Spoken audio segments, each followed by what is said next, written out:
oi, oi, amores da Prof. Como vocês estão? A Prof está bem.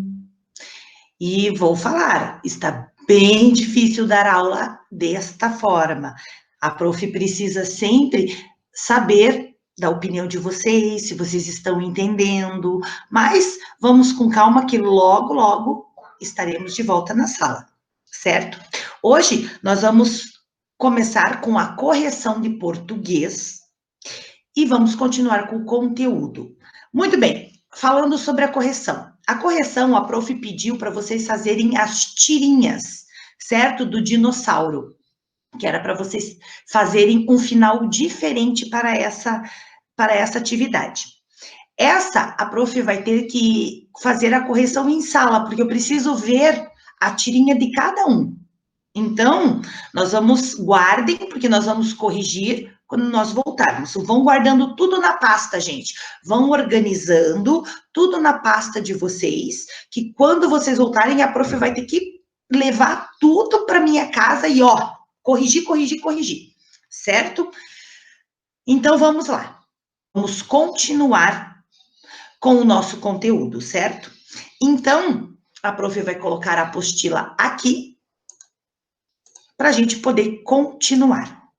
Então, vamos lá. Na página 50 da apostila, continuando sobre os dinossauros, sobre o nosso gênero textual ficção científica, certo? Vamos ver sobre o filme Jurassic Park. O Jurassic Park, ele é um dos 5 melhores filmes sobre dinossauros. Então, vamos lá. Que tal preparar a pipoca com a sua família no final de semana e dar uma olhada nas sugestões do filme a seguir? Há pessoas que são apaixonadas por filmes de dinossauros. O blogueiro Arnold Reis, que escreve para minha série favorita, recomenda 5 filmes que ninguém poderia perder quando se fala de dinossauros. São eles: Jurassic Park, que é este daqui, que está mostrando a imagem, Em Busca do Vale Encantado, King Kong, A Jornada de Arlo e 1 milhão de anos atrás. Então, assim, gente, por que esses filmes eles são considerados ficção científica? Porque muita coisa do que acontece naqueles filmes não tem como existir, certo? Então, assim, eles colocaram a ficção científica para mostrar como seria se muitos dos dinossauros ainda existissem, certo? Eu estou falando isso por causa desse filme Jurassic Park, onde eles prepararam uma ilha para recriar os dinossauros. Então, muitos cientistas recriaram os dinossauros a partir de um fóssil de um pernilongo. Naquela época que ele viveu, na época dos dinossauros, picou os dinossauros, tirou o sangue dos dinossauros, e quando ele morreu, ele ficou grudado em um pedaço de rocha. E aí, milhões de anos atrás, esses cientistas acharam e tiraram o sangue deste pernilongo que estava ali no fóssil dele. E assim eles começaram a recriar os dinossauros. Então, por isso que ele é uma ficção científica. Por quê? Porque hoje em dia não tem como ter um lugar onde tenha dinossauros novamente no nosso planeta, certo? Como é que a gente iria viver com dinossauros estando junto com a gente? Não teria como, certo? Então, para quem não assistiu, vamos ver, vamos combinar para que vocês assistam, para que vocês possam ver como é, certo? É bem legal. Então, voltando aqui no nosso conteúdo. Na página 51 tem, leia o texto a seguir, história. Durante os 3 primeiros bilhões de anos da existência da Terra, chamados de Era Pré-Cambriana, os únicos seres vivos eram formas de vida microscópicas simples. Então, há mais ou menos 570 milhões de anos, surgiu, um tanto de repente, uma variedade muito trilobistas. Trilobistas o que é? Animais invertebrados, como aranhas e os insetos. Eles são pré-históricos, conhecidos apenas pelo registro fóssil. Então, ele foi conhecido somente pelo fóssil dele, isto é, pelo esqueleto dele que ficou, certo? Então, mais claro, como eles eram invertebrados, como os aranhas e insetos, poxa, prof, não tem ossos, exatamente. Então, eles deixam a casca deles, certo? Quando eles morrem, eles secam e fica somente aquela casquinha de fora. Esses são os trilobitas. E depois os peixes, os amonoides e os anfíbios. Amonoides é um grupo de molusco marinho, como o polvo e a lula, extintos no mesmo período que os dinossauros. Ai, prof, mas hoje existe ainda polvo e lula. Sim, existem, mas eles vêm da família, gente, certo? Eles não são os mesmos, eles são da famílias, certo? Da família desses amonoides. Eles já, por exemplo, a gente tem os nossos bisavós, tataravós, a gente já vem dessa linhagem, a gente já vem dessa família. A mesma coisa acontece com os amonoides. Mais tarde, a vida saiu do mar. Um grupo de répteis evoluiu para os dinossauros, que, ao serem extintos milhões de anos depois, permitiram que os mamíferos se desenvolvessem. Por fim, os seres humanos apareceram há cerca de 150 mil anos, um pedaço pequenininho da história da Terra. Então, imagine, todos os dinossauros viveram antes dos primeiros humanos aqui na Terra, certo? Então, vamos ver. O texto é bastante interessante e contém muitas informações, não é mesmo? Você gostaria de contar tudo o que aprendeu para algum amigo ou para alguém da sua família? Para contar sobre um texto sem perder ou distorcer seus dados, é necessário entendê-lo bem e organizar as informações dele. Para isso, releia o texto e destaque as informações que você considera mais importantes. Depois, siga as etapas seguintes, completando o quadro. Então, nós temos lá, ó, o título do texto, que nós temos que organizar. Então, o título do texto. Vamos fazer um exemplo. A prof vai colocar aqui. Qual que é o título do texto? História. Certo? Onde foi publicado? Então, nós temos que olhar lá, ó, aonde ele foi publicado. Lá na referência bibliográfica dele. Ele foi publicado em uma revista. Ele foi publicado. O assunto do texto. O assunto do texto está falando sobre a era cambriana, certo? Esse é o assunto do texto, está falando sobre a era cambriana, olha lá. O que que diz? Durante a era pré-cambriana. Então, esse é o assunto do texto. Quando você leu o texto? Aí, quando nós lemos o texto, hoje é dia 23 de abril, então nós vamos colocar lá, dia 23 de abril. Onde você leu o texto? Onde que nós lemos? Na apostila. Nós lemos na apostila. Informações, dado importante. Então, aqui eu vou olhar tudo que era importante. Então, eu vou ter que voltar no texto e vou ter que ver lá.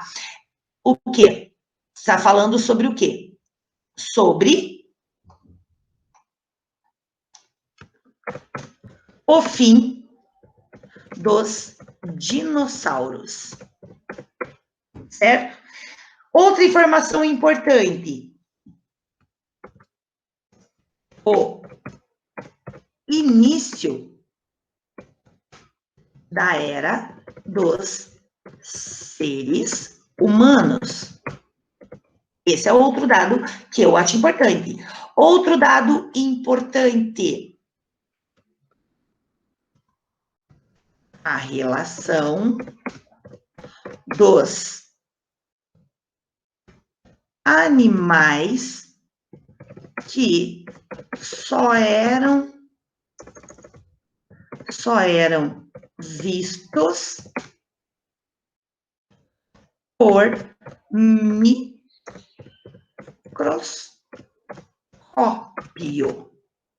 certo?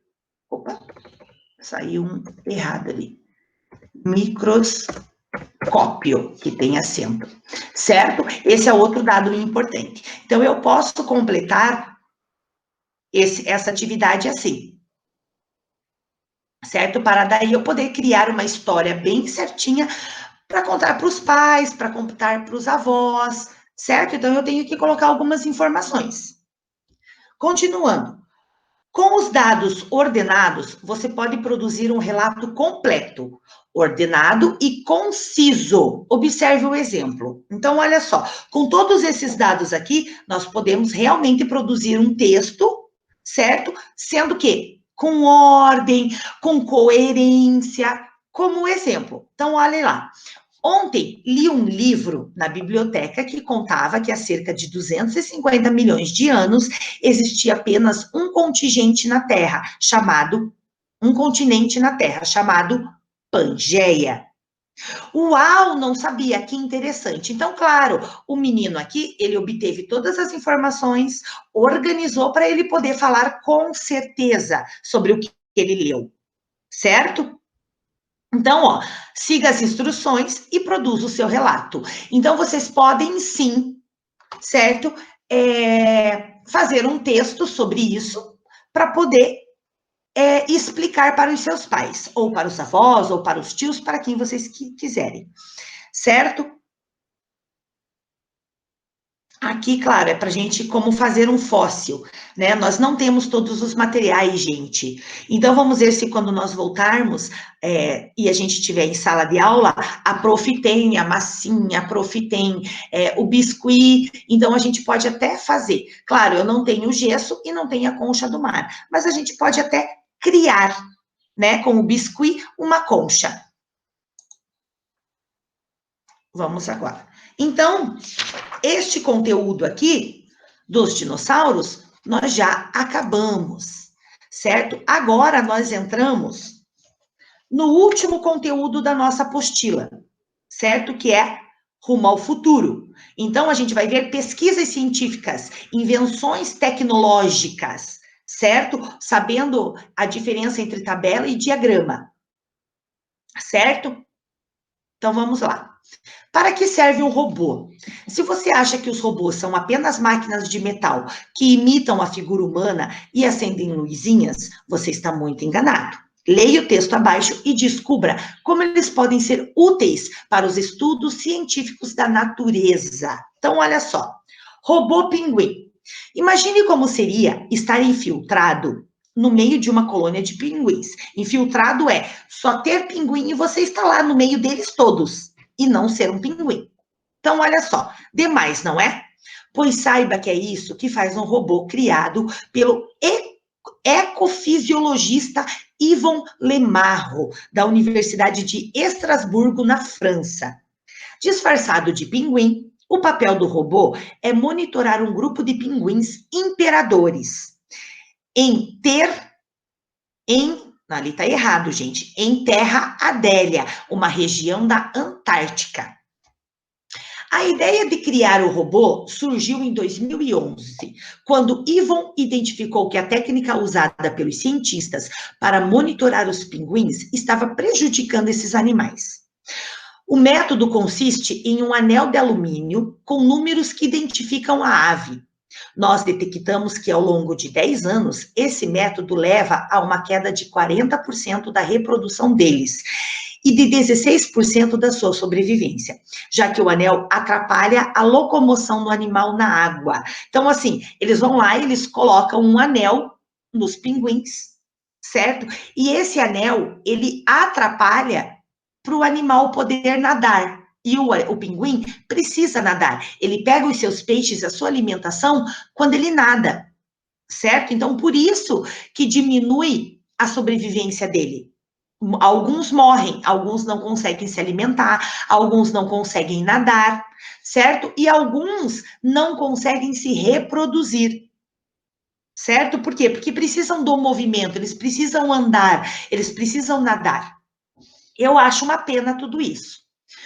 Junto com outros cientistas, ele decidiu criar etiquetas eletrônicas, bem pequenas e muito leves, que podem ser implantadas sob a pele da ave, sem atrapalhar o seu dia a dia.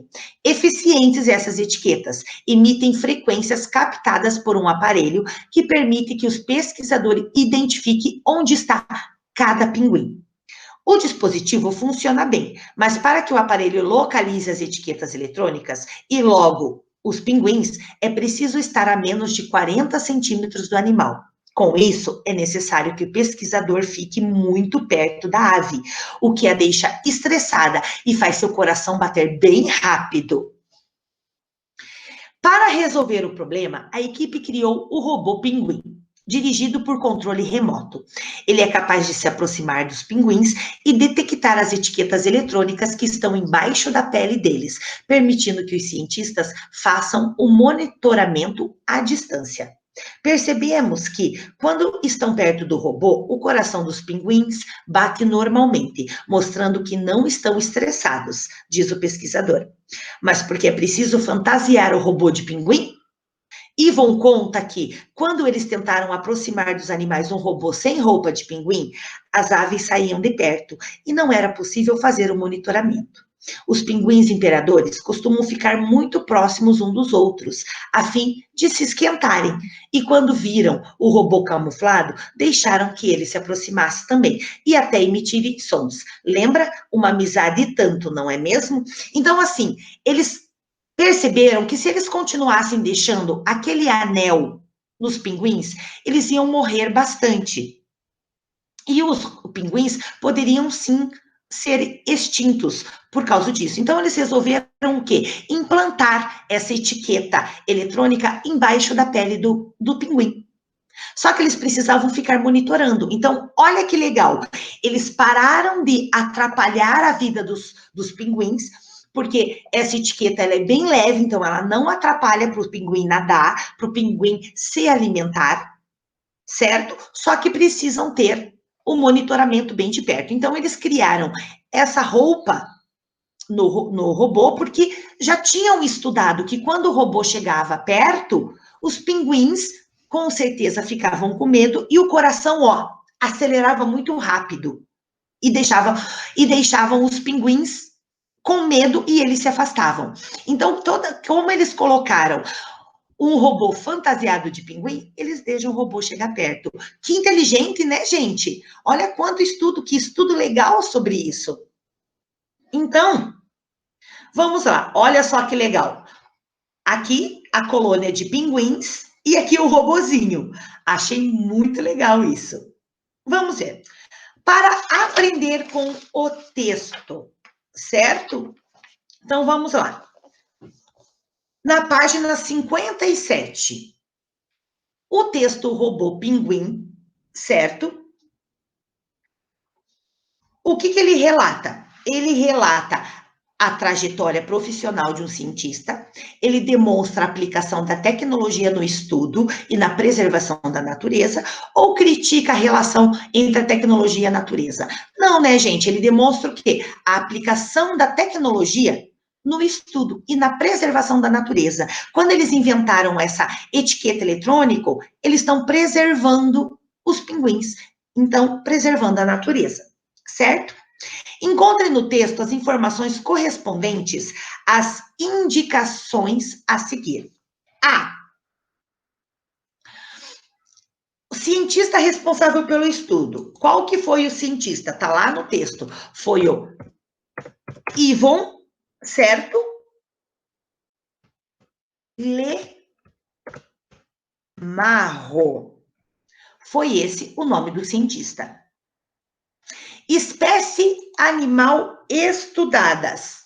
Foram os pinguins, mas eram os pinguins imperadores, certo? Habitat da espécie, aonde que era? Era na Terra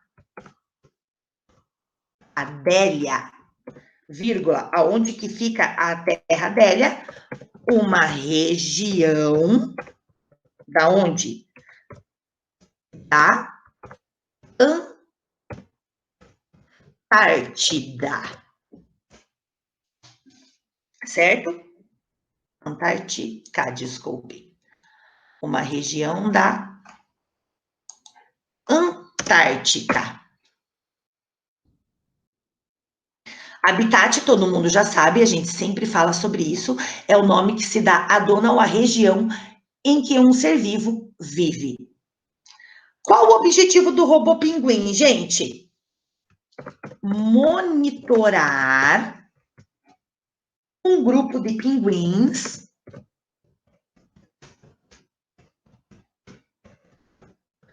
imperadores. Certo?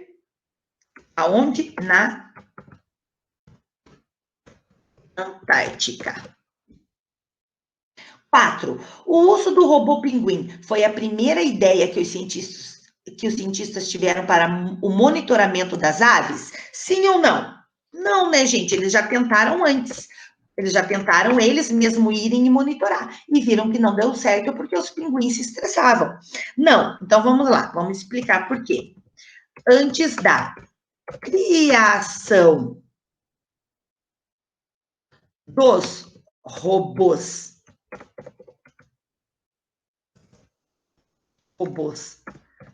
pinguins, certo?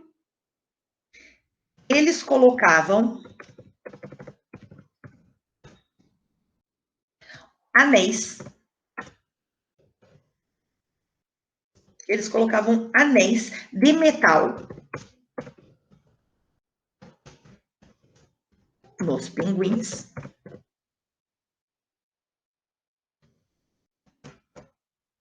Os pinguins imperadores, certo? Vírgula. Mas perceberam que isso prejudicava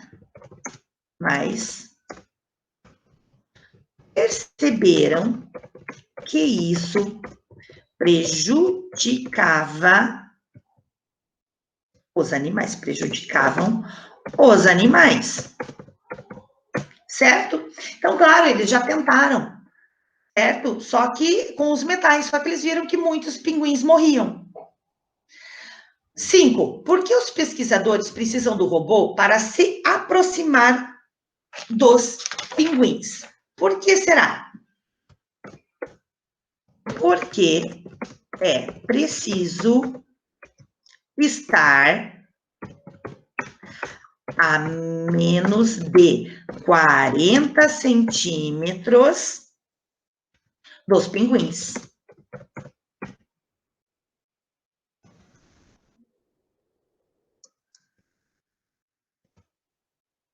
Centímetro dos pinguins. Certo? Para o quê? Para obter as informações das etiquetas eletrônicas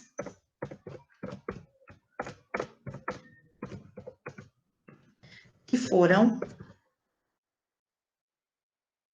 inseridas, colocadas, né, nas aves.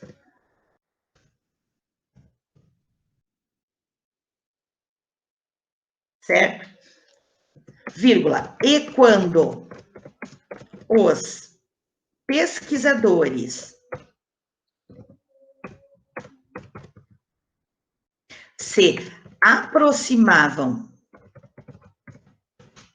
das aves, o que acontecia?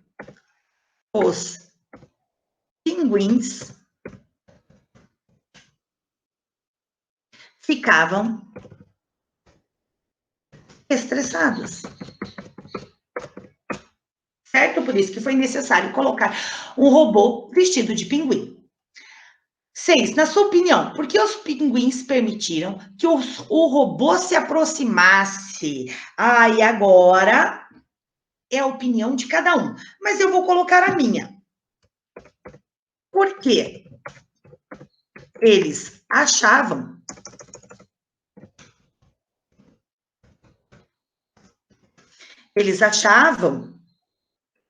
que o robô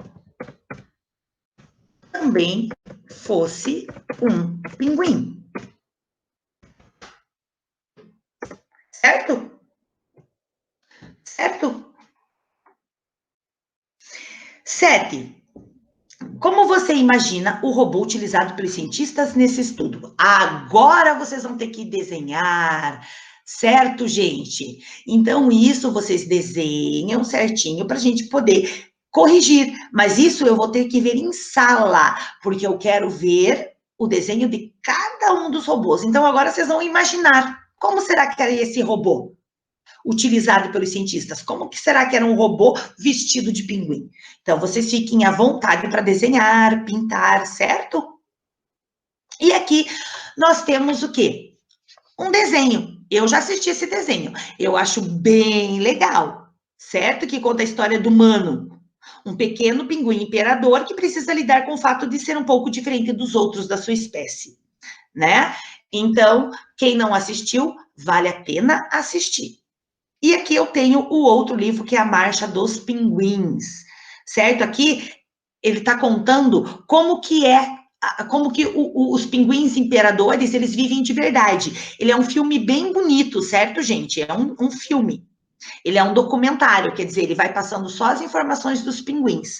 Então, quem quiser assistir, também pode assistir, sem problema algum. E nós temos aqui a Operação Big Hero, que também é um desenho. O filme conta a história de uma amizade entre um menino e um robô. Eu já assisti, também é muito lindo, muito bonito, certo? Então, antes da gente passar para as outras atividades, certo? O que nós vamos fazer? A lição de casa é o desenho, certo? O desenho da página 58 é essa lição de casa, certo, gente? Então, nós ficamos por aqui, certo? Estou indo devagar, por isso que eu estou parando agora, mas assim, ficamos por aqui. Vocês já sabem que vocês vão ter que fazer um desenho bem legal que eu vou querer ver na sala, certo? Então, até a próxima aula, continuando o nosso assunto. Beijos, se cuidem!